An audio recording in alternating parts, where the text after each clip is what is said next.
Yo, yo, yo, yo, yo, yo, yo, yo, yo, yo, yo, yo, yo, yo, yo, yo. What's good, my people? It is me back again, Jason Gooner. Hope all is well with you and your families. Hope you all had a wonderful Christmas, New Year's, holiday season. Yes, people had a great time with the fam. Went touring around the United States. Trust me. Went to Florida for Christmas, New Year's with the family. An extended family, always a great time. And then had to go to North Carolina to play a football tournament. Well, I didn't play, my daughter played, and we went there to obviously facilitate her able to follow her dreams. So yeah, it went well. She was representing Georgia, ODP 2014, and they played against um, Virginia, New Jersey, and North Carolina, and they actually won all three games. So, yeah, very, very proud moment, and yeah, wonderful that she's able to, test herself against others from other states, and yeah, long may it continue. So that was really it for the Christmas people. Long time haven't been on YouTube at all, so people you see me here. I'm all right. I am alive and well. Football didn't stop though, and I didn't stop watching football, but I didn't really have the time to really give you guys the content the way that I would like to give it. So I did not run out with any content over the holidays. But we are back. We are back. So I just want to, as we start the show, obviously bless up the people who there. I don't know the thing set is you guys really make the shows fully enjoyable. I mean, I enjoy it because I love to talk about football, but at the end of the day, what really carries the show is you guys participating, giving your thoughts, dropping your score predictions. Yeah, and just having the banter amongst each other as well to add on to the banter that I might bring just talking about the football. So just want to big you guys up. You see right there, CK Dunbar. Have to big up one of the original them. 11 months he's been a member. Really, really massive respect to you. CK, hope you and the family had a wonderful Christmas season and holiday. You don't know, man's had to get right with the Arsenal kits. So we have the home, the 2025-26 home kit. You don't know. Yeah, and I got to post in the community the back of the jersey as well, because it's a ode to the channel. Yeah, so first bit of history as it relates to Arsenal and Jason Gooner TV is right here on the shirt. Yes, people. DJ Gigs in the building. Bless up another day one in the building. Wagwan Gigs. Hope all is well. Yo, the festive period is over as far as the Christmas season matches. And yeah, Arsenal is at the top. You see me? Up JG, long time no pass through. Big up yourself, Gunners boss.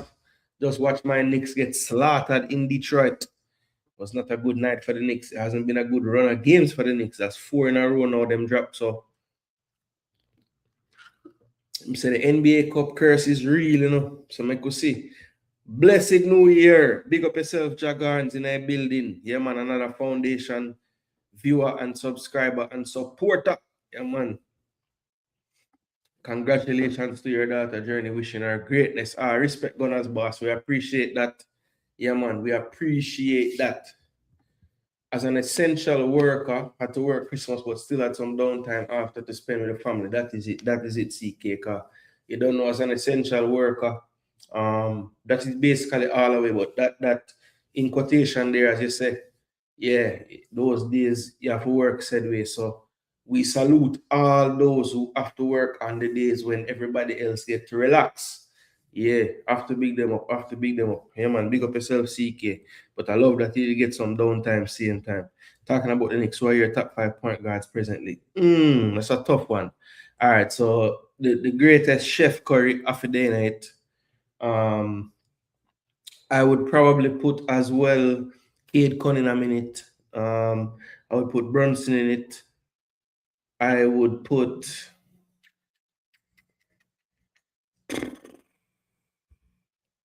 Tyrese Maxey. Yeah, put him in it as well. And Jaja. For the last one, ooh, It's tough, you know.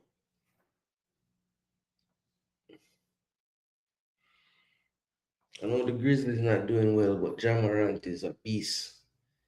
Luka, I wouldn't really call Luka a point guard though. I mean, I guess he'll handle the ball a lot, but I don't know. If Luka is a point guard, then he ain't.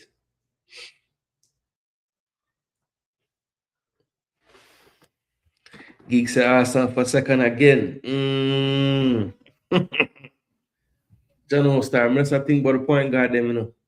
Now get Andre Miller, not Andre Miller, his name. My boy from Nuggets. Canadian Jamaican. I think about all time Nuggets point guard Andre Miller. How the man name start? Oh, Jamal Murray. In bad too. But I don't know if he like top 5 though.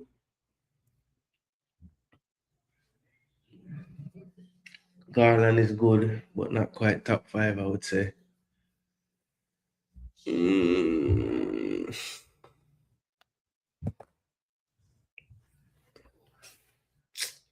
Yeah, but all right. Look, what we want to do, the festive period go on and we're never there. So we could just look on at least the game them, the scores them. So basically I would say from match week 17 we were here. Yep. Everton. All right. So from Boxing Day onwards, we're gonna take a look before we get into the breakdown of this week games. Obviously we're on YouTube, people, so please do smash the like button, share, subscribe. Yeah, Jason Gooner TV. Yeah, man, back to football. Nothing wrong with a little, you know. Man's watch all sports. Did watch some basketball over the holidays. That was a wicked Christmas game with Knicks and Cavs. Extra wicked because we win. Extra wicked because we win, you know. Chilly. Big up, big up, big up, big up. Yeah, man. Both you're just in time for a quick festive match recap, you know. Just looking at the scores and thing. That's all. Nothing too in depth. I'll get into the more in-depth analysis once we preview the game then. But yeah, let's just take a look at that real quick. But big up yourself, Chile. Hope all is well with you and the fam over the holidays, you know? Yeah, back to reality. Today was a kind of my last day out of reality. Tomorrow, back in the Gideon people, but you don't know, rejuvenated and refreshed. So we're ready same way. All right, so these are the fixtures over the festive period. Match week 18. You see the dates 26th and to the 28th of December. So Man U got the better of Newcastle 1-0. And this game right here, Dorgu got the winner for them. Unlikely hero, as it states. But this 1-0 victory was Amorim's last victory for Manchester United. As you know, Amorim has been sacked. And there were 2 casualties as far as managers are concerned over the period. The other being Chelsea's Enzo Maresca. So some happenings off the pitch as well over the festive period. Amorim out as well as Maresca, but this 1-0 was his last victory for the club. Dorgu getting a winner. Man City 2-1 victory over Nottingham Forest. Reinders and Shirky, the 2 acquisitions over the summer, definitely getting the job done. 2-1 victory. Omari Hutchinson getting the goal for Nottingham Forest there. Hutchinson has been rejuvenated under Sean Dyche. Basically playing every single match. 90 minutes is what it looks like he's been getting as well. Arsenal getting a 2-1 victory over Brighton. In this fixture, Arsenal took a 2-0 lead. Own goals, doing their thing again. Before Gomez got one, and then Arsenal really and truly have to thank David Raya for getting them over the line. He had a crucial save from a Minte strike. I don't know if you guys remember that strike, but man, this brother made a rotted save on that shot. Big time save. Gonna beat Man City team, the Cavs. Yeah, that was a wicked game though. Wicked game. O'Reilly, Gabriel plus Timber double Arsenal defense versus Liverpool. Wilson, Lafay, how will you rate this transfer? So wait, are you saying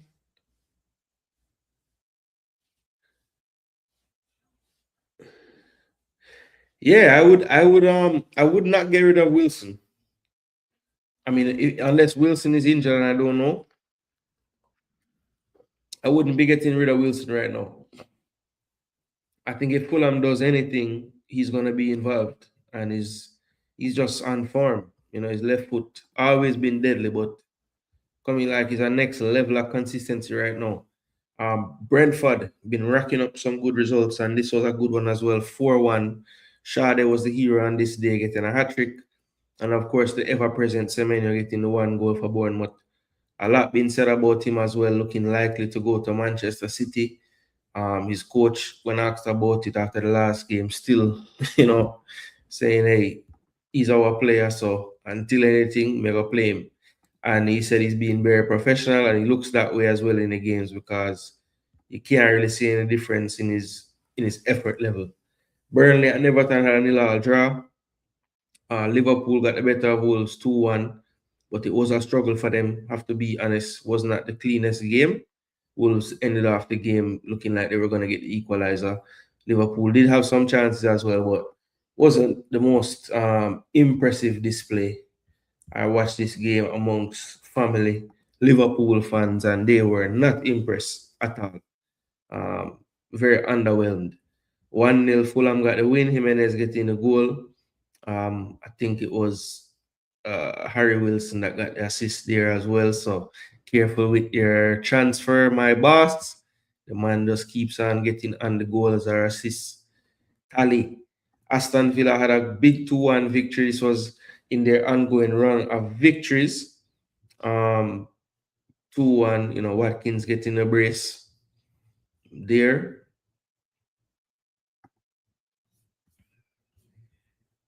And then also in that match week there between the 26th and the 28th, and that Sunday, Sunderland and Leeds drew 1-1, and Tottenham got a 1-0 victory over Crystal Palace, who've been really struggling of late.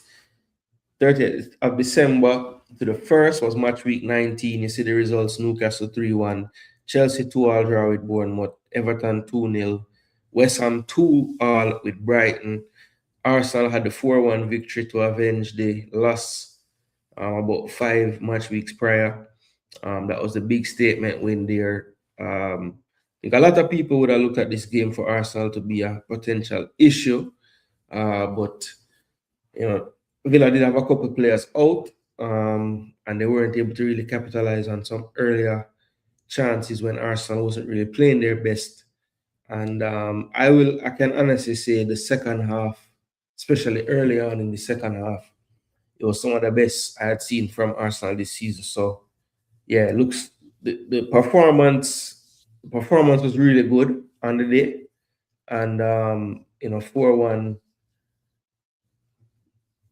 It was probably deserved at least a 2-goal margin of victory. So the 4-1 wasn't really a shocking result based on how I think we played, especially in that stretch. Watkins definitely had the consolation late. It was 4-0 at the time, but to be fair, Villa did get their chances earlier in the game. But once Arsenal kind of figured out what they were doing, they really took it to them in that game. Very good performance, I thought. So that was a 4-1, like I said, to avenge the loss to them earlier in the season. United and Wolves drew 1-1. And I think that was probably the game where the pressure really started to mount. Was not a good performance from Manchester United. They did get the lead, but Wolves definitely looked like the team more likely to get the winner at 1-1. And that's not a good sign when at that point, Wolves hadn't won a game yet for the season. You see the other games on the Thursday, that match week, Palace and Fulham 1-1. Liverpool had a 0-0 with Leeds and 2 other 0-0s with Brentford, Spurs, and Sunderland and Man City. So that was the first time Man City was having a hiccup, in their recent run of Premier League fixtures. And it was at the Stadium of Light where a lot of teams have had to settle for a draw, So Sunderland definitely proving that it's no fluke when teams come into their building, they are going to make it difficult to get the 3 points. And then the most recently concluded match week now, match week 20. This is when I was in North Carolina. So most of these games I would have just seen the highlights, except for, of course, the Arsenal game, where no matter where you are, you find the time to watch the game. But yeah, Villa got a 3-1 win over Nottingham Forest. Brighton with a 2-0 over Burnley. Wolves getting their first win of the season, a 3-0 victory over a struggling Nuno Espirito Santo West Ham. Bournemouth losing 3-2 to Arsenal at the Vitality. Arsenal went up 3-1. Then Bournemouth scored one in about the 70th minute to make it 3-2. And it was a tight finish for that game, but 3 points in the bag for Arsenal. Then, of course, on Sunday, which was yesterday, Leeds 1-1 with Man United. That would prove to be the last time Ruben Amorim would take charge of Manchester United after some comments after the game. Said he was hired to be the manager, not the coach.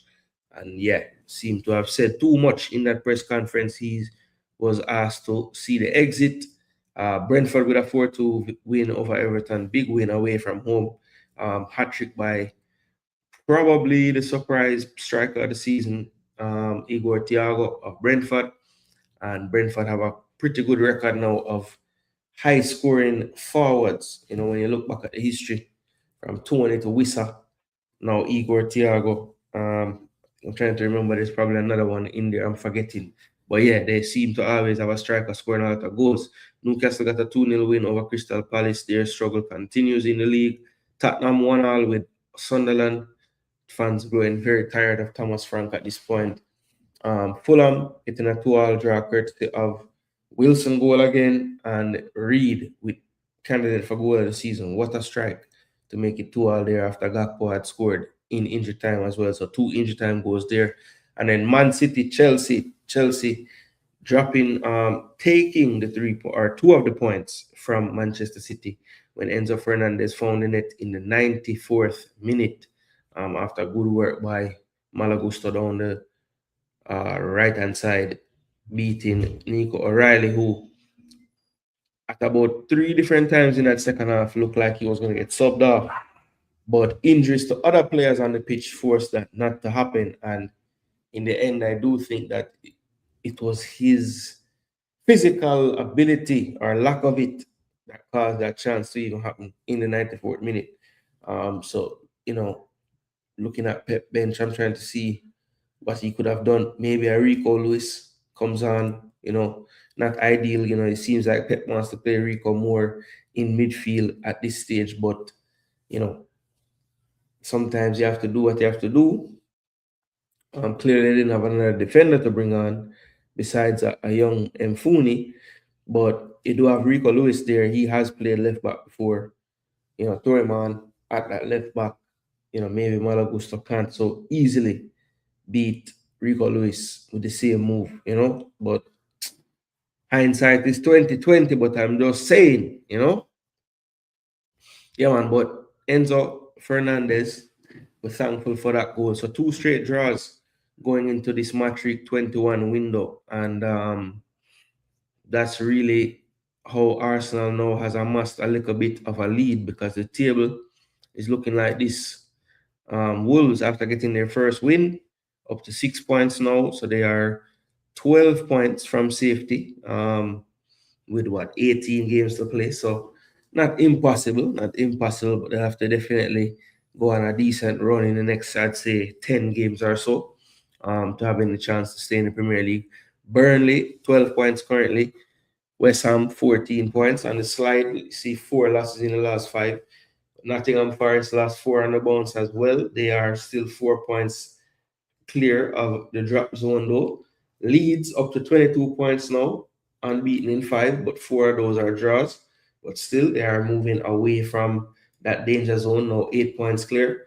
Bournemouth at 23 points, having a skid of late. No wins in their last 5. They're on 23 points in 15th. Then Palace as well, sliding down the table. They have been as high as, I'd say, 5th, I want to say, at points. In the season, they're now down to 14th on 27 points. Spurs on 13th, sorry, on 27 points. Everton, 12th and 28 points. Fulham and Brighton all on 28, 11th and 10th. Goal difference separate them. Newcastle, 29 points in 9th. Sunderland, 8th now, 30 points for them. They are on equal points with Brentford, but Brentford have a slightly better goal difference. Brentford 3 wins in the last 5, unbeaten. Manchester United, 6th position. Chelsea, 5th position, both on 31 points. Both will be operating with interim managers at the moment. One game played by the interim for Chelsea, or caretaker, as you want to call it. And he was able to get a draw at the Etihad. Good result for him. Man United will play their first game under their interim, and it's looking like it's going to be Darren Fletcher for this game. So quite interesting. Chelsea and Man United only 3 points off the top 4 currently, and they have parted ways with their managers. Liverpool on 34 points, falling pretty far adrift now of the title defense that they would like to have. But they do have a chance to cut that gap to 11 when they face Arsenal this week at the Emirates Stadium. They're on 34 points, are Liverpool. Aston Villa in third on 42 points, equal in points to Manchester City, but way off them in goal difference. Man City on 26, plus 26. Aston Villa on plus 9. Arsenal leads the way on 48 points after 20 games played, with a plus 26 goal difference as well. 5 wins on the bounce, giving them a nice 6-point gap over their closest rivals right now. So let's get right into the weekend's, what we have to look, well, not the week, but the midweek's news. First and foremost, let's just take a look at the injuries and see if there's any new news that we have to talk about going into the week. All right.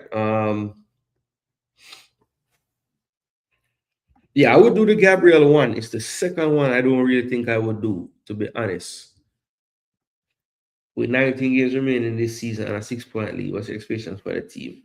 I'm kind of taking it day to day based on previous experience. Yeah, I mean, it's cliche, Gunners boss, but for me personally, I've seen enough of these title runs to say, boy, there's no reason to jump the gun or get over whatever about anything. Like, there's too many games to play, too many matches, too many things.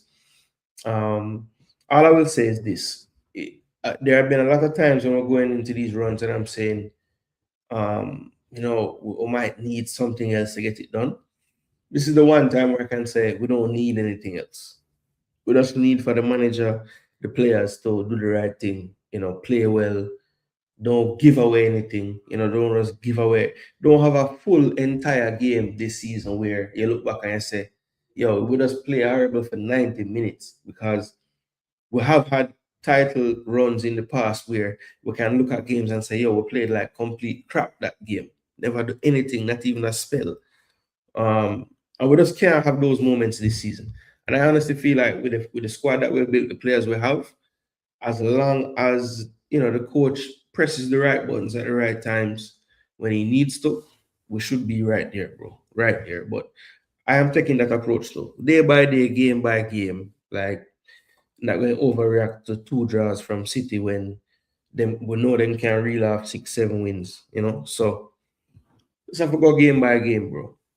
Sanchez, is he gonna be back? That's the question. Is Sanchez gonna be back? Gabriel, Thiaw, Timber. I don't mind Thiaw. Verts, Saka, Cunha, Foden, Lefebvre, forwards, Haaland, Thiago. Well, I wouldn't have Verts because I would probably double up. Like, what's your third? Who's your third forward? Cover. If you think if you're gonna double up on Timber and Gabriel, why are you gonna play Verts? Because you kind of don't want Verts to do anything, you know.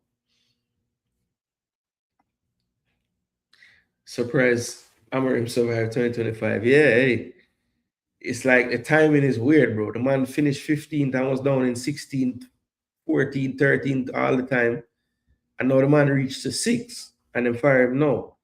Horrible finishing by City. Savini as usual. Savio. Foden and Shirky poor against Chelsea, yeah. Foden, apart from that one little play where the man get the ball into the box and make the wicked first touch, just drag the shot a little bit.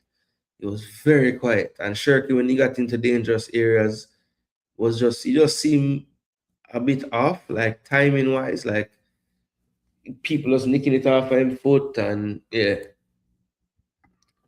Up. Oh, go on, Conrad, big up yourself, you know. Yeah, but blessings. Hope all is well with you, bro. Don't know the thing, go. That's true, though, Chili. Foden and Shirky were not themselves, I would say. So Vardial looks like he's going to have to do surgery, which is not a good sign. Man City not really that full of that much depth in defense. A tibial fracture to his right leg. It's not good. Speed recovery, and they'll bring regular updates. So you never like to hear that. Croatia won't like to hear that either in this World Cup year. But you know, with today's science, you never know.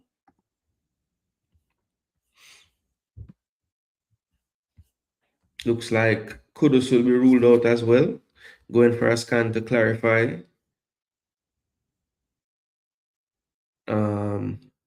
He's most likely ruled out for Bournemouth, yes. Udogi could be back, but not quite yet.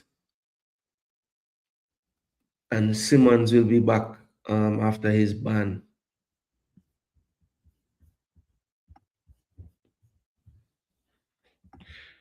So Tati Castellanos, who came over, former NYCFC.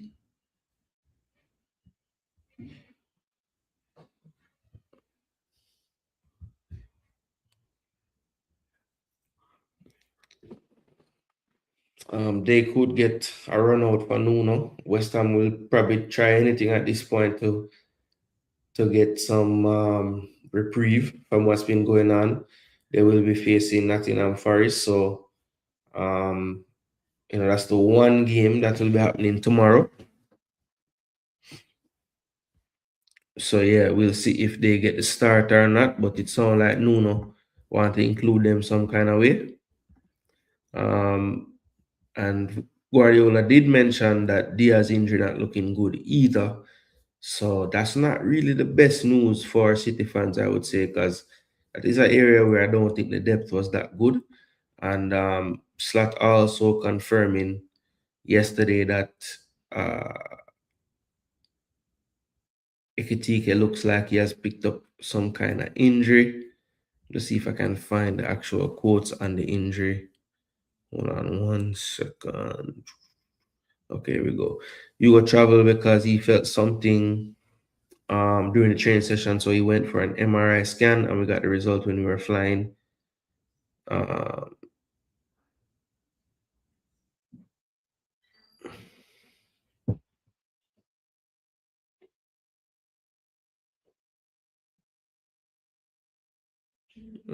So first you saw a little bit more. Okay, so they saw a little bit more in the scan than was willing to risk. Yeah,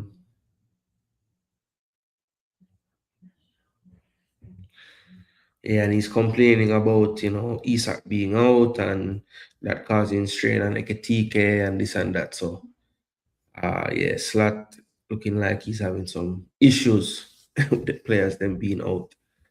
But yeah, that is pretty much it for the team news or the major team news. Vardial and Diaz look like they're gonna have some issues.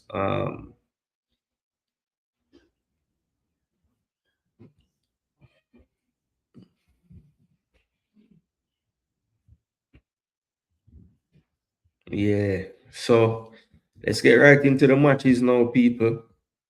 Match week 21. You know, this week is Premier League matches. Then this weekend coming up is I think it's a FA Cup weekend. So probably won't bring any preview for the FA Cup.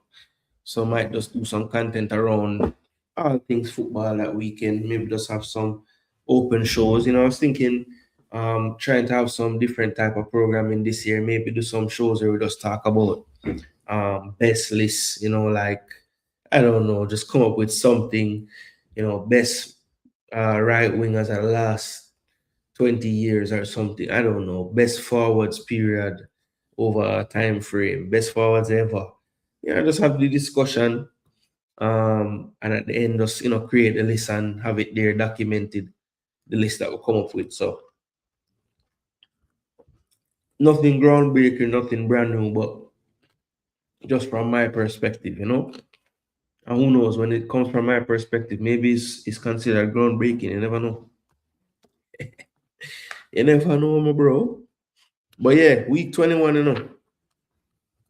You know, the last time we did this was week 17, people. Missed out a good 3 weeks of the campaign, but hey, you always know my motto, you know, people. Family, you know, family, family, family. All right, let's see. Yeah, man, blessings.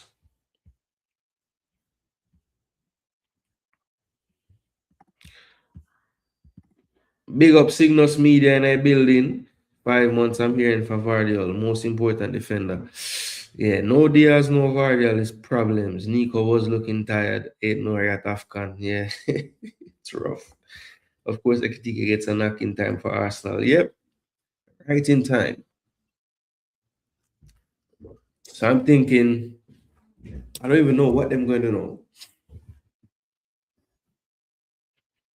I guess, I don't know. I don't know what the plan is. Bless up, float. Oh, go on. Yeah, man, I'm there. All right, yo, people, hold on them. I have to go find, just realize I don't even have a pen on my desk. It's crazy. How is that possible? I'm soon forward. I'm the commercial break.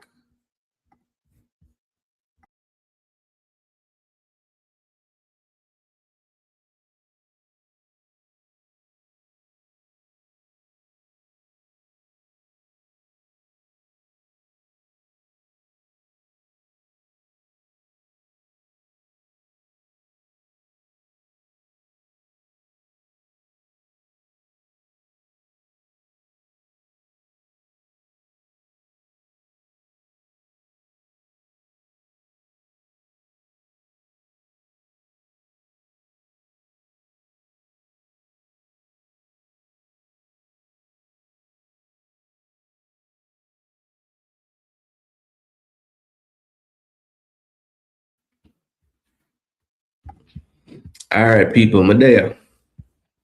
So, when we're ready, let's get down into the business. So, star. Swear somebody write this from Shirley, I know. People, while I write these down, smash the like button, leave your comments in the comment section.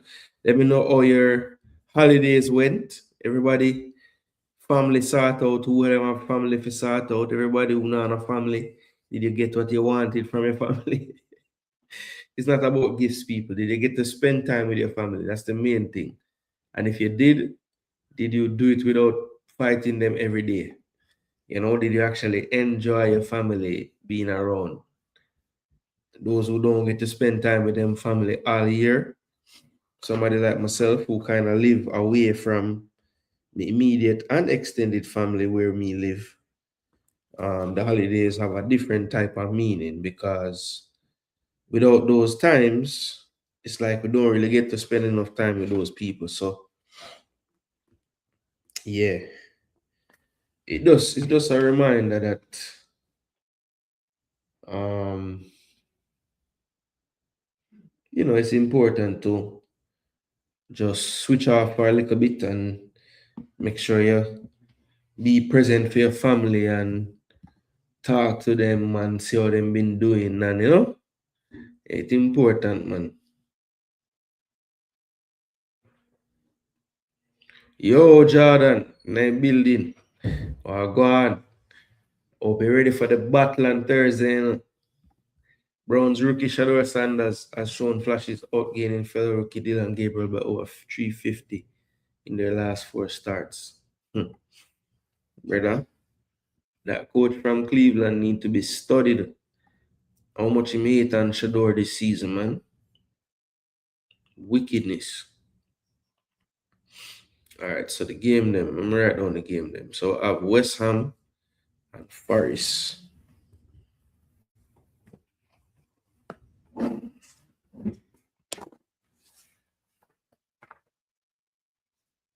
West Ham.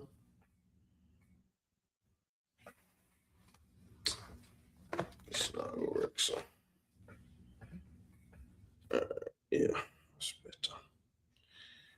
West Ham and Forest. Then we have Bournemouth and all dirty Spurs. Brentford. Thiago on fire versus Sunderland. Stingy. Palace on the slide versus Aston Villa. Want to start another run. Everton. Wolves need to start a run.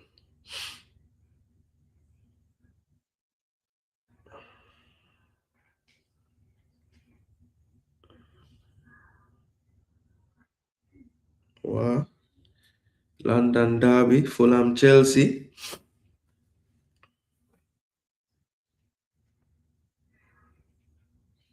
Man City with no defense.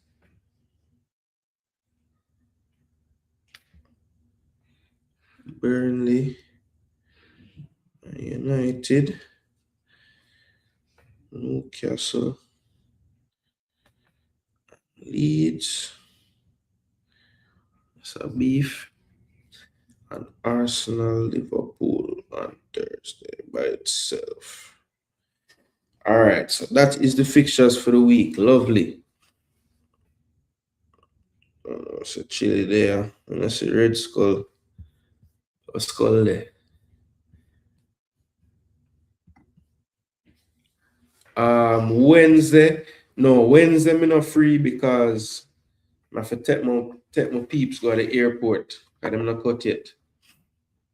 On Wednesday, I take them at the airport and yeah, so hour to the airport, hour back. In day. I think but we go earlier on too because I think moms want to do something in Atlanta before we cut out and go airport. So all day on the road Wednesday thing. We say Kanye's did the float. Mad. They don't go Florida, they made up for go North Carolina, bro. Julia tournament.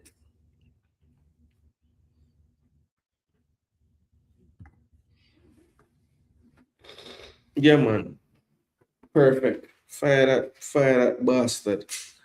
That man there is a wicked piece of man, bad mind. I like for say that about things, but him definitely bad mind. All right, West Ham, Nottingham Forest, people. Only game tomorrow. I don't know why them schedule it like this. Normally they would have at least, a 2 game on each day at least. But one Tuesday, one Thursday, and 8 on Wednesday. And that's probably due to like, when last teams play and was trying to maximize, they don't want to overload the players as much as obviously them overloaded anyway, 3 games a week most weeks. But them try at least optimize the days off. So that is probably why them do it this way. And potentially for TV to be honest. Because them just want to have one game on the Tuesday, Thursday to make it more of an event. And the Wednesday game, them can just buckle it out. It's a Conyers mad thing.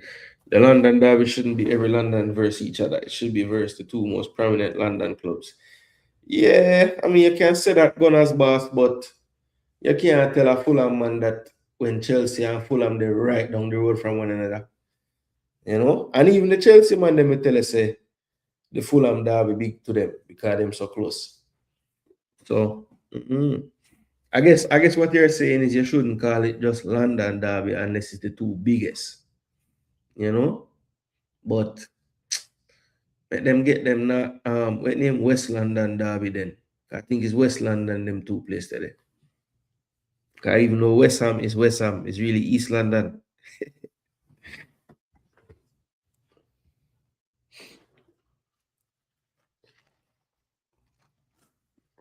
And I think you can correct me if I'm wrong, but I'm pretty sure West Ham is East London. Even Nottingham Forest. Nottingham Forest in London too. It's a London derby this too. I mean. All right, well, you see the fixtures. You see this fixture right here. You see the preview. You see the form of late. Both teams have 4 losses. Just like Forest 4 have come in a row. Now, in this last 5 games, though, Forest have the 3 points against Tottenham, 3-0 home win. The best West Ham have done in the last 5 is a 2-2 draw at home to Brighton. Let's take a look at the stats, though. So, as you can see, the form as of late, very close, and so is the league position. But they do have a 4-point edge. And Nottingham Forest do Nottingham Forest over West Ham right now from 17th to 18th. So it's imperative that West Ham close that gap with a 3 points in this one. You see the goals pretty close. West Ham scoring 2 more. And remember, it's 20 games have been played now in the season. So both of these teams not really prominent goal scoring teams. They both have lost 12 games.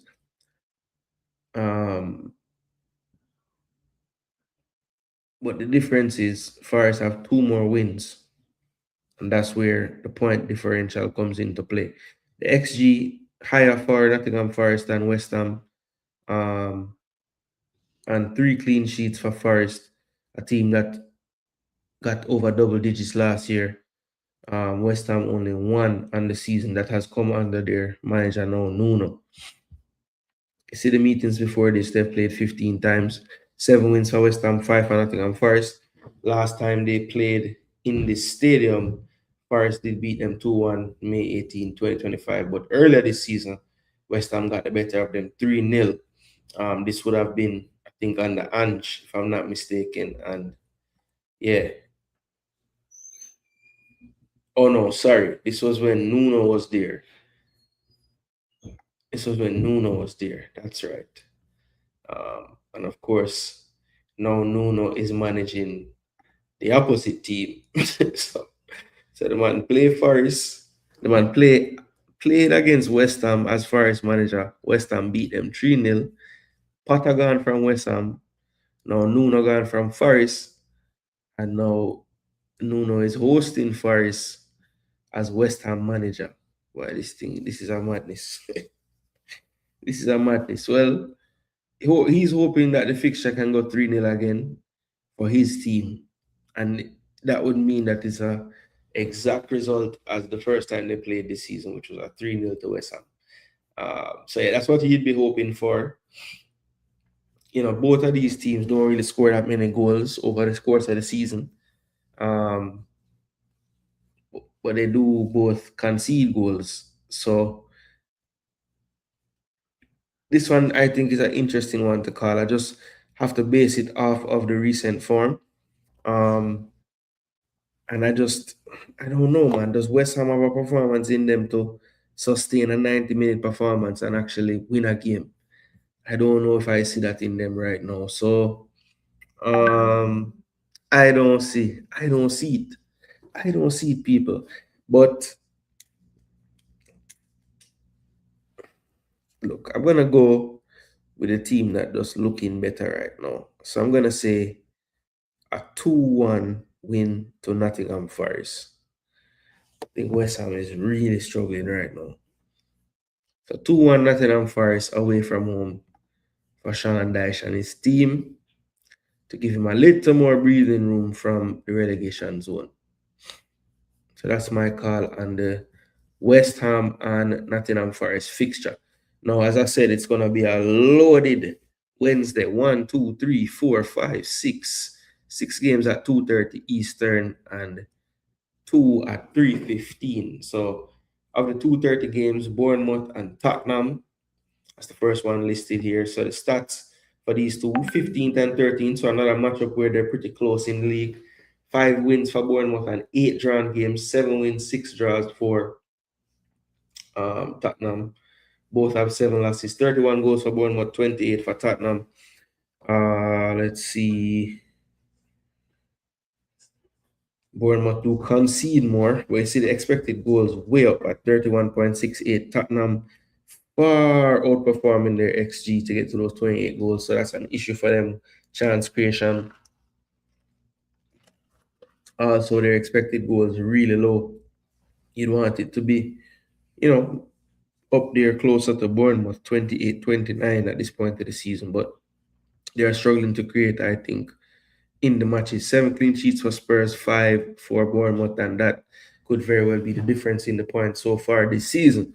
Bournemouth really struggled to keep clean sheets, not concede a lot of goals of late, especially. I think that's been the turnaround in their results. Let's say from their first 10 match weeks to the second 10, just have not been able to, have sustained defensive performances. And I think that's been a big issue for them. Tottenham Hotspur, they have been up and down, draw here, win here, lose. It's just been up and down all season long. It's only good enough for them to get in 13th position. You see the last 5, only 1 win, 2 draws in that last 5. So away to Brentford, Sunderland as well.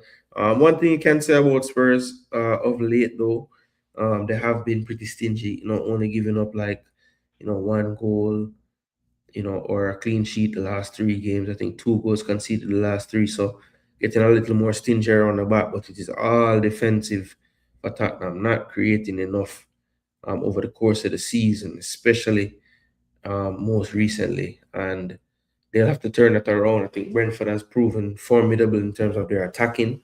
And if you don't give them any threat, sorry, not Brentford, Bournemouth, formidable in terms of their attacking. And you really need to put pressure on their defense for them to make some mistakes. But Tottenham haven't been doing that enough to teams. So let's see how this one plays out. I think Semenyo will still be around, so that's good for Bournemouth. I think Bournemouth.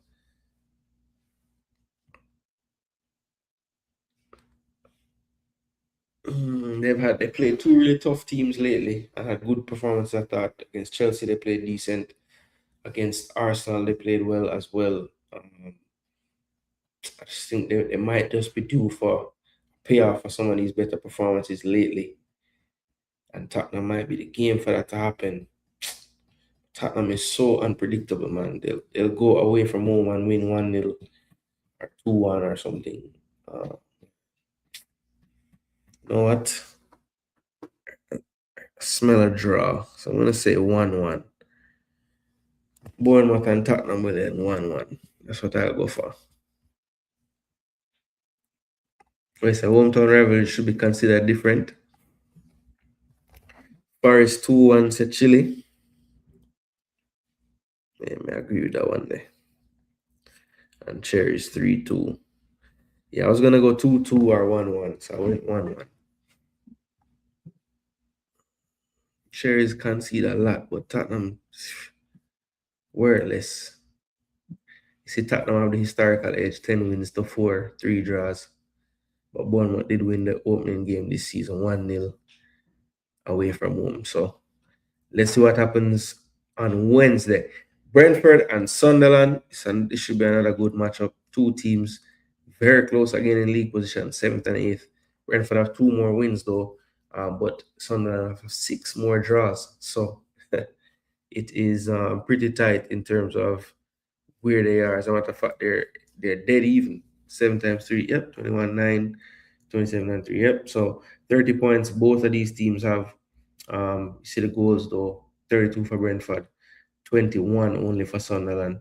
You see the XG, one of the lowest in the league, 16.72, 31.51 XG. So a lot of XG for Brentford. They would probably want more goals than that with that high of an XG. 7 clean sheets though kept for Sunderland, only 4 for Brentford. So you see the last 5, both teams unbeaten, but Brentford have 3 wins in those 5, where Sunderland have 4 draws and 1 win. So 7 points from 15, and 11 from 15 for Brentford. And that is how Brentford now is level on points with Sunderland. Only one time they have played, and Sunderland got the win at the Stadium of Light on the 30th of August, 2-1 over Brentford. But let's see what happens at the G-Tech this time around. Brentford, both teams unbeaten in the last 5, so something has to give. I want to say that Sunderland and Brentford are going to draw. So I'm going to go for another 1-1 in this one. Brentford and Sunderland. Tempted to go 2-2, but I'm going to say 1-1. Be a little conservative with the goals. So 1-1 between those two. Last time going with people. Crystal Palace and Aston Villa. Palace in the mud. 4 losses, 1 draw, last 5. 4 wins, 1 loss, last 5. And that 1 loss comes amongst what?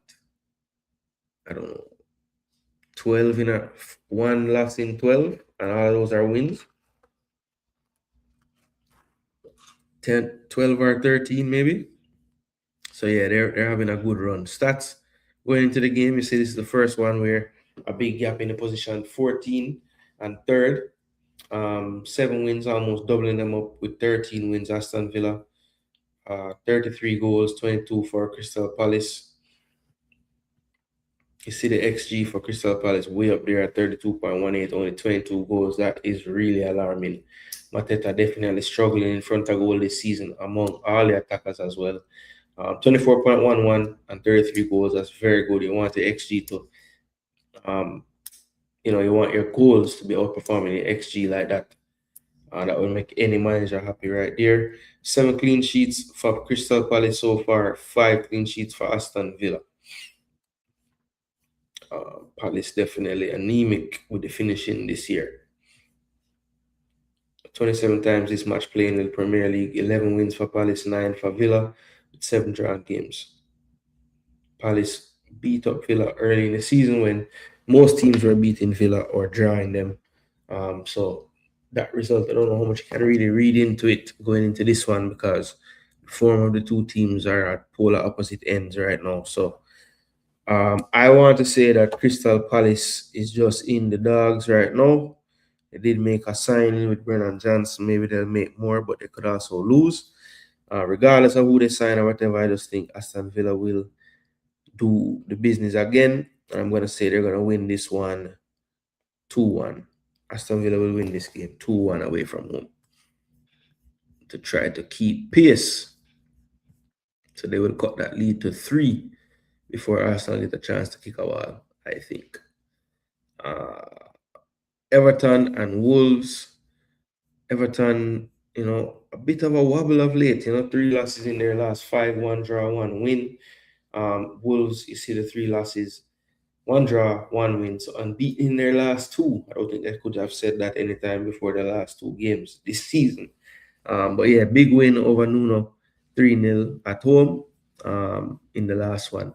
These are the stats now. 12th, obviously Wolves in 20th, but up to 6 points now after their first win. They only have 14 goals, lowest scoring in the league, I believe. And then we have 18.99 XG, so they're underperforming their XG. And Everton is as well, just slightly. 8 clean sheets, one of the highest in the league so far. Everton to only 1 for Wolves so far this season. But both teams wobbling a bit. You see the head-to-head at 8 wins each with 7 drawn games. I'm going to say that this one ends up a draw as well. Actually, no. I think Wolves back to reality, perhaps.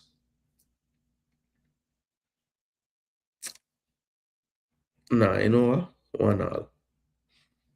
1-1. Wolves are get a point. I mean. Fulham battling Chelsea.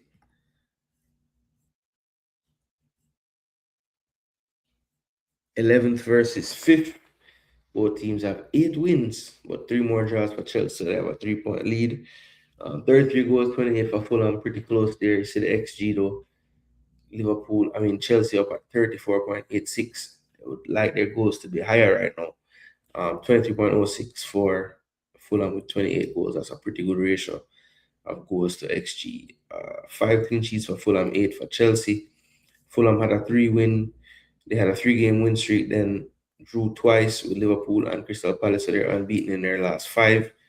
And then we have Chelsea, who have 1 loss in their last 5, but only 1 win as well with 3 draw games. So 6 points from 15 versus 11 from 15 for Fulham. So they have gained 5 points on Chelsea in the last 5. You see the head-to-head, only 3 wins overall. Chelsea have 3 defeats. Chelsea have suffered 2. Fulham in the Premier League since playing their 37 games in the season or the historical series. 11 drawn games earlier this year at the Bridge. Chelsea won 2-0. So let's see if at Craven Cottage they can return the favor.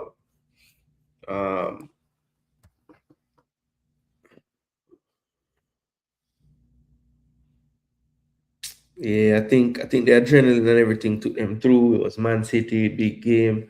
That Fulham is not a big game for them because it's a derby, but I don't know, man. I just think it's the right time to play them. There's a lot of uncertainty. I'm gonna say it's a 2-1 win. 2-1 win to Fulham. People are gonna be surprised by that, I think, but I'm going for a 2-1 win to Fulham.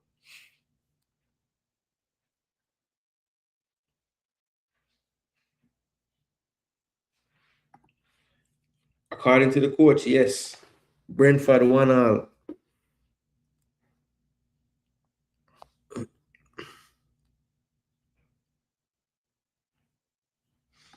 Arsenal versus Liverpool Gunners, boss. Bless up in a Seymour. Up full. Actually 3-1 to Villa.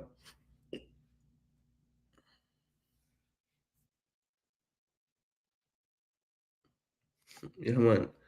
Man United give them the little boost, you know. Everton 1-0.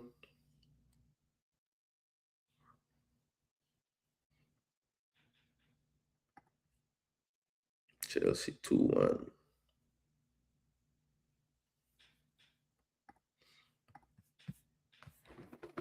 Yeah, man. I figure out Chelsea now, man. Big game them upbeat. Everybody else, they don't walk on.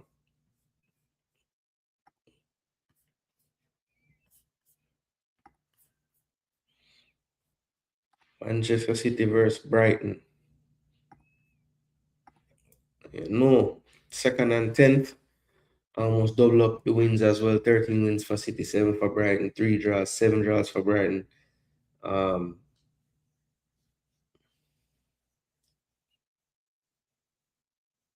4 goals for City, highest in the league. 30 goals for Brighton scored. You see the XG almost at 38 for Manchester City, 32.41 for Brighton. So Brighton really should have more goals in my eyes. 9 clean sheets for City. I think that's joint top in the league now. 5 clean sheets for Brighton. Man City 2 draws in their last 2 after reeling off a long run of wins. Brighton, as you can see, just 5 points from the last 15, but most recently a 2-0 win over Burnley, which was their first in quite a few games, wins that is, and clean sheets. 17 times this match has played in the Premier League, 12 wins for City, 3 for Brighton and 2 draws. Brighton did win the first game in August 2-1. What it would be if they could pull off the double. But yeah, I don't think that will be the case. Even with all the injuries, I think City do overpower them offensively. So I'm gonna say Haaland is due some goals too. So I'm gonna say a 3-2 win for Manchester City.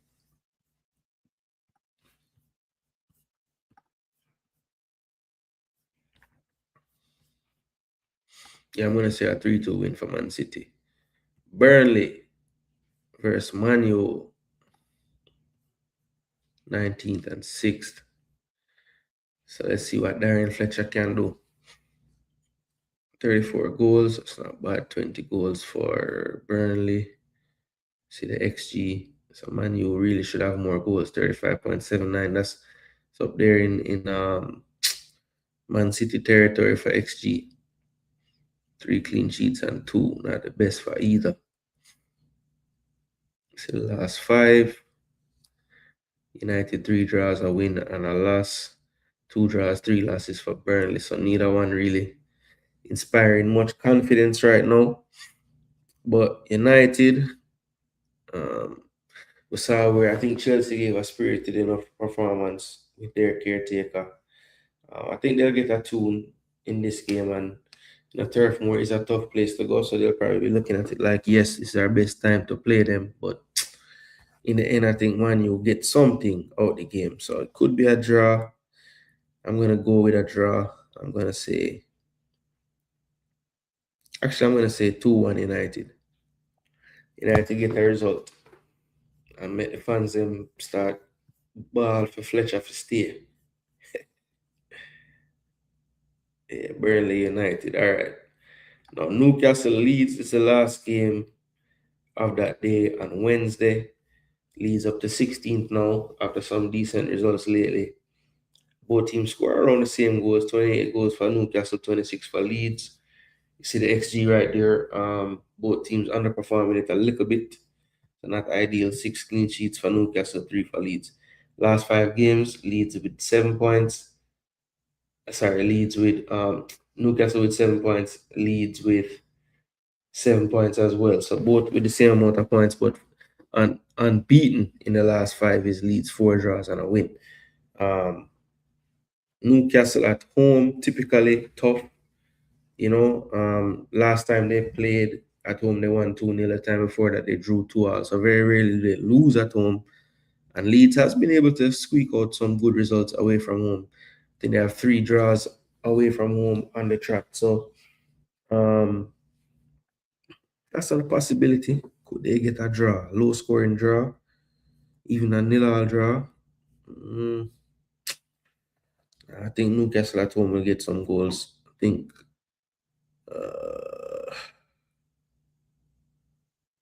I'm going to go 2-1 to Newcastle. Yeah, I'm going to go 2-1 Newcastle. And the last game, Arsenal v Liverpool. So first and fourth playing each other. 5 more wins for Arsenal, 1 more draw for Liverpool, but 4 less losses for Arsenal. That's a big stat there. 40 goals, 32 goals for Liverpool. Both averaging about 2 per match. Let's see, 36.6, and they're up to 40, 31.98 XG for Liverpool. So they would want their goal tally to increase some more.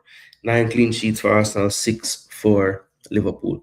5 wins for Arsenal, unbeaten in the last 5. Liverpool with 2 draws, just like Manchester City in the last 2. 0-0 to Leeds, 2-2 away to Fulham. That Fulham 2-2 really hurt though. Wonder strike at the end by Reed. 67 times this match playing the Prem. Liverpool with 26 wins, Arsenal with 18. And 23 times this match has been drawn. Liverpool did have the upper hand this season so far with a 1-0 at Anfield earlier from the Szoboszlai free kick. In their last 5, historically, interestingly, 3 draws, 1 Arsenal win, 1 Liverpool win. So it's been very even between these teams of late, and I don't expect it to be much different in this one.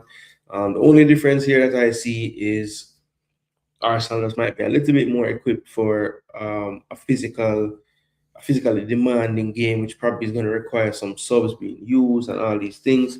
I do like Arsenal's bench a lot more than Liverpool's bench. So that is the one thing that I will say. Plus, I think Liverpool right now struggling, no Isak, potentially no Ekitike for this game. Verts will face a late fitness test.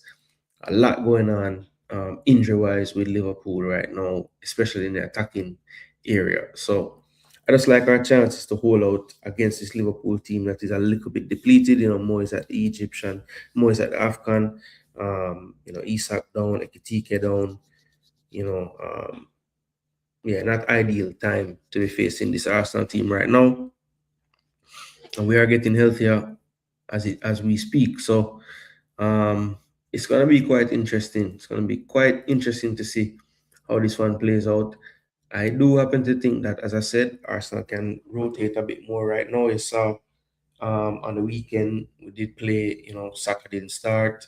A lot of rotation in that forward line, especially.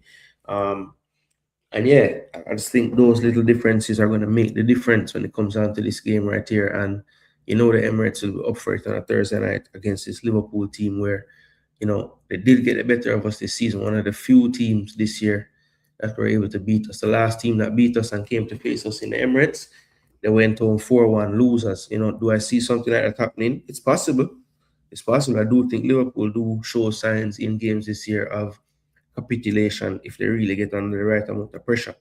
But I do think that Liverpool will up their game in this one just because, it is Arsenal that they're playing, and they do have a tendency to do that, even when they're not playing in their best form. When they play the better teams, this group of players usually put together a good performance. So I think Arsenal haven't really been keeping the clean sheets of late, so I could see where that might not happen. So I'm gonna say we don't quite get to the 4-1, but we do beat Liverpool this time 3-1 at the Emirates. I just think the form right now, the confidence is definitely where I could see us getting a very good result against Liverpool. And I just don't think Liverpool is quite where they need to be to, if we play well, right, how we've kind of been playing off late in terms of performances, I don't think Liverpool can mess with us right now. I just don't think they have the tools that are needed. So yeah, that's what I will go with for that game. But just a recap of all the games from my perspective, the scores: Forest 2-1 winners over West Ham, Bournemouth 1-all, Tottenham, Brentford and Sunderland to draw 1-all as well. Crystal Palace hosting Aston Villa, have Villa going home 2-1 winners. Everton Wolves 1-all, Fulham 2, Chelsea 1. That's my upset of the week, I would say. Man City 3, Brighton 2, Burnley 1, United 2, Newcastle 2, Leeds 1, and Arsenal 3, Liverpool 1. So that is my score predictions for the week. All right, so let's see if anybody else. Yeah, so Chile got to the City 2-1. All right.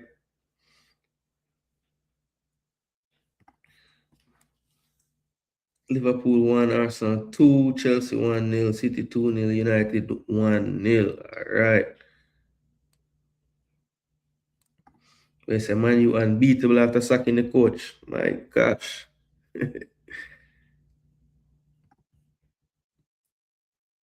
Yeah, man. United caretakers always win. That is so true.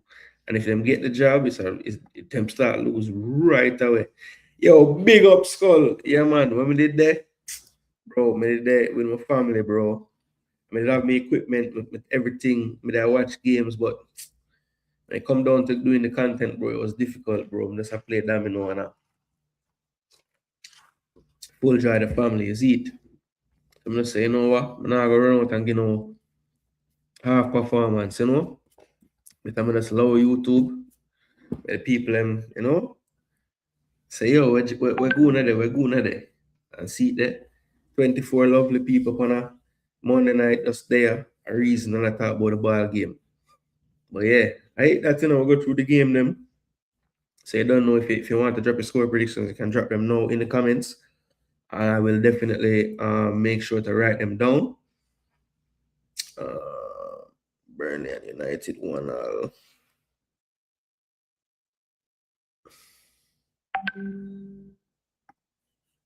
Biro.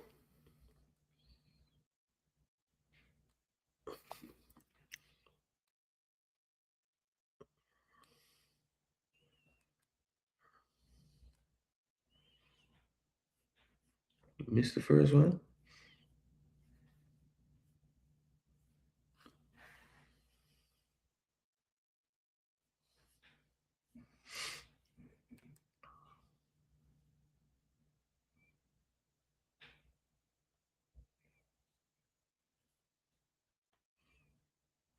Yeah, so 2-1.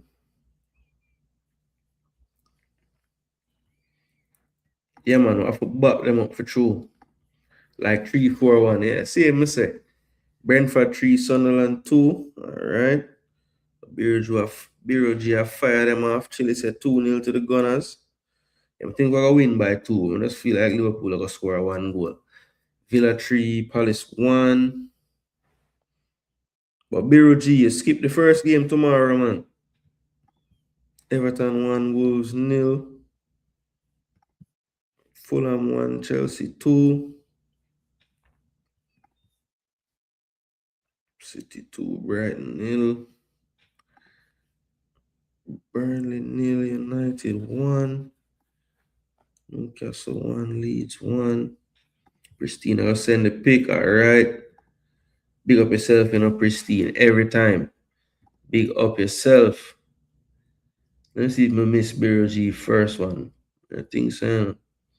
So Bureau G give me the whole of them except for Arsenal, Liverpool, and the blowout West Ham Forest. It's them 2 games there alone, Bureau G. I'm gonna have the whole of your scores, bro.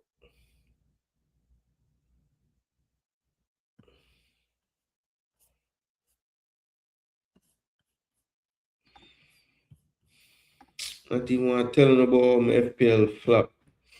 Jeez and peace, bro. 37, 37, people. What the hell is this? Look at this doodle. Look at this. Thiago on my bench. What am I thinking out there? Why would I bench Thiago? Like, seriously. For what? For Igor Jesus?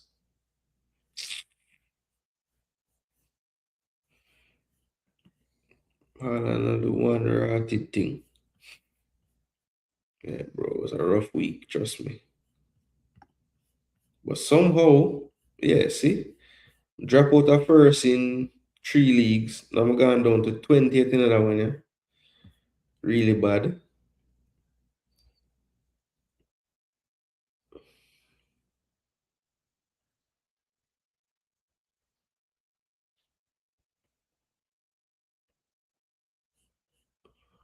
Adrian Nunes. No worry, man. We have all kind of tricks now for the second half. Wildcard and somebody passed me in a King of Jamaica. Reason boss himself. Jeez and peas. All right, we're tied. Somebody passed me in mass. 30-point lead now. Saskatoon City. Waffle down a forward for me. Jeez. Mass. 50 points. Woo. People, them a try forward, yo. 37, man. Not good enough. I never change nothing. I forget for change my thing. Somehow I rig my league. Nobody can demo. Can't let demo catch me, people. Where they in it? Sports DTM. Somehow I still a lead something. Why?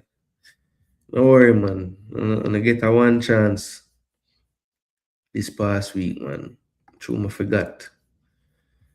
But I'm on point this week, people. There. What? Are you for El Paragona's boss?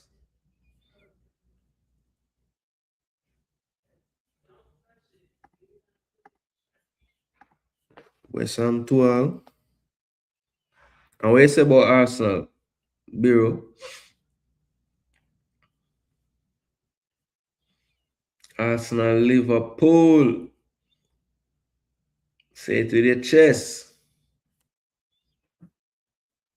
2-1 Liverpool, say Bureau G. I know say you're going to say that, you know. I know. Duke, big up yourself. I hope all is well with you and the wives, you know.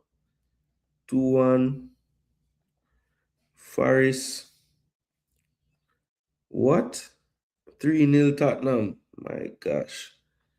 1-1. Brentford Sunderland. Best thing is from night.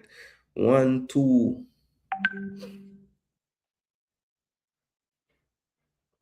Everton Wolves 1-all. Fulham 0, Chelsea 2, City 2, Brighton 1.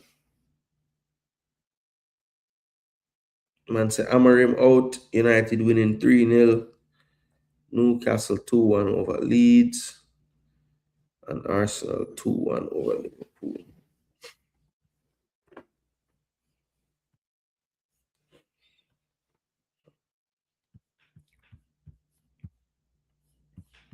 Well, people, I'm not holding. As I say, it's back to reality tomorrow. So tomorrow we'll be going back to work, get back into the groove of things. So yeah, we'll have to get back to reality at some point, people. The vacation must be over, but you don't know. What I did learn over this holiday season is the importance. Well, I knew this already, but it just reinforced the importance of getting that family time in, being around family, enjoying them, holding a reasoning, holding some joke, having some serious convos as well. That's important too. But yeah, all of it, and just making sure that live you live in those moments and you appreciate them, because as the years go by and you realize certain family members not there anymore. For some that hits harder than for others, and there were those moments, those serious moments as well, that make you reflect and just make you really give thanks that you might be one of the lucky ones to still have certain family. So yeah, for sure, people just cherish the moments, cherish the times, take a lot of pictures to keep the memories, and yeah, that is that's big. That's big. So I missed the discussion. Amarim sacking, good move or bad move for Man U? Look, for me, I don't really think the move made much sense or the timing of it, to be honest, because as I said earlier when I was talking about that game this week, Amarim had a season where he was doing terribly. They were flirting with relegation. In the end, they finished 15th. Um, yes, when you look at the gap between them and let's say the top three, it doesn't look that good. 11 points off third place, second place, but at the end of the day, they're 3 points off the top four. And if you were going to tell me that Amarim wouldn't get sacked and after 20 match weeks was 3 points off the top four, I would say then if I'm a Man U fan, I would take that.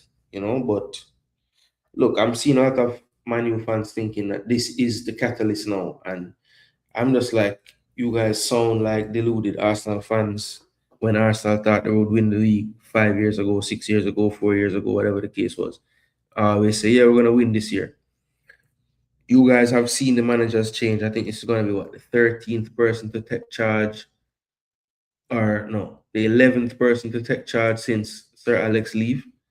So, yeah, I just don't.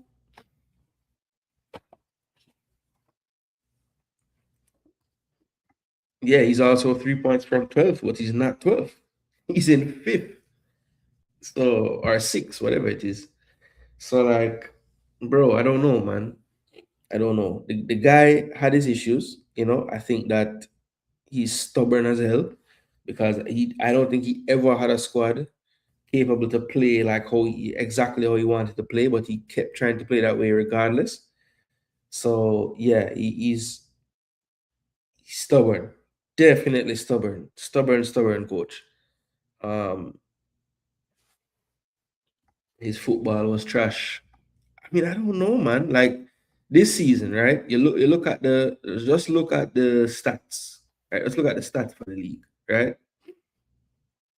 Um Let me see. Team stats. They're third in goals, right? When you look at, let's see, club stats,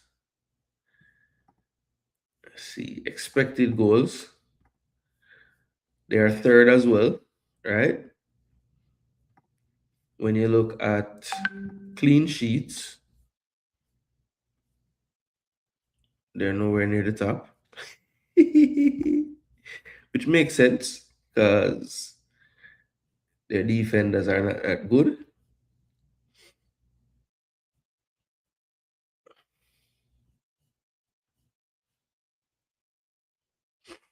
But yeah, expected goals, they're right up there, top. So I don't know why you think his football was trash per se. I mean, he know how to get his team to create chances. They were creating chances, you know. I just think where I saw his deficiencies was in-game stuff. Like you guys have a lead, and he just gets so worried that he'll take off attackers, bring on defenders. So predictable with the changes of someone in the back three at certain minutes in the game. And I was just never a huge fan of that. Like, premeditated defensive subs. Like that just has to be more about how the game is going, and I don't know. That's just me though.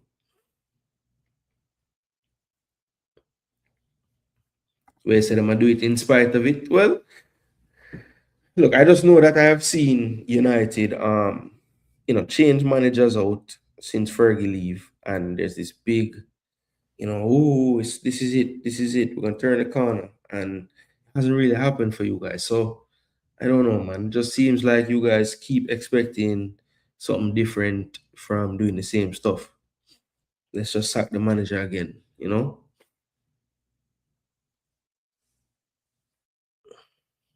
But hey, let's see. Maybe this time, this will be the one. This will be the person that really make a difference. Who would you like to see manage them? You have anybody in mind that you want them to get, Duklan? Let me know. And if any Chelsea people in the show right now, let me know who you guys want to see manage Chelsea. I know that it has been pretty much going around that Liam Rossinia will be taking over. He is the manager from the City Group. So that is what it's pointing and looking like is going to happen. But we'll have to wait and see on that one. Apparently, if it's going to happen, it will happen next week, I believe they said. Aston Villa 2-1. Right, I got all of yours pristine. Big up. Float. Got all of yours. Kept Olean back in the transfer window. So of all those managers you guys had gotten rid of, Ole was the one that you think they should have really backed. When I say Rudolph speed to Chelsea. Well, me see a man post a thing today say welcome to Man United, Craig Butler, so but I wait for the one about speed to Alex Club car.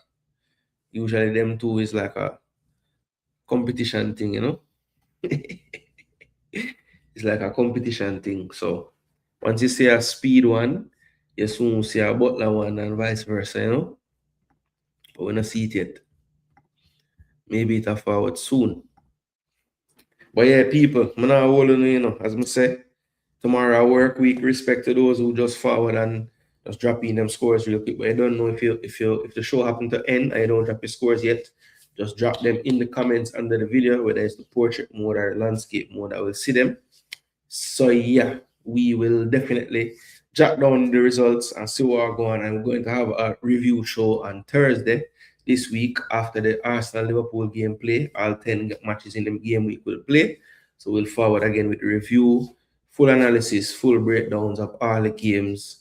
And who knows, maybe some more firings to talk about of some managers. You never know.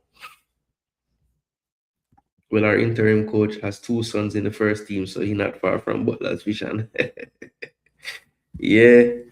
Well, at least that man from Manu, play that Manu, and I think if you ask him to produce his coaching badges, he's not going to give you a story. So there's a difference still at the same time.